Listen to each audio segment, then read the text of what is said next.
নমস্কার বন্ধুরা, আমি পুষ্প অন্য ধরনের খাবার নিয়ে হাজির। এটা হলো তেলে ভাজা পিঠে, তাল দিয়ে তেলে ভাজা পিঠের নাম তাল ঘাগড়া। খেয়ে দেখবেন, খুব ভালো লাগবে। দেখুন কীভাবে বানিয়েছি। চালের গুঁড়ো দিয়ে দেবো, মৌরি আর একটু বেশি পরিমাণে চিনি, মিষ্টি হয়।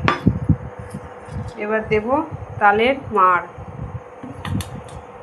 এটা শক্ত শক্ত করে লুচির আটা মাখার মতো করে মাখতে হবে, শক্ত শক্ত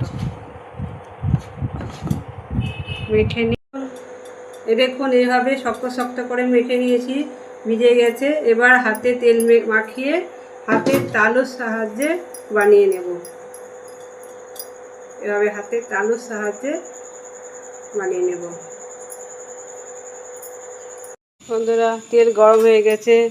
ছোট্ট দিয়ে চেক করে দেখছিলাম তেল গরম হয়েছে কিনা।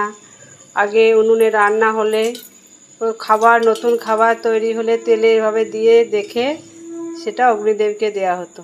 এখন উনুনও নেই, অগ্নিদেবও নেই।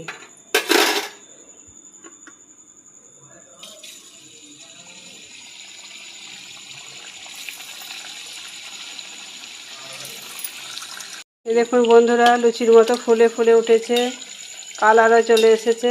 এবার উঠিয়ে নেব।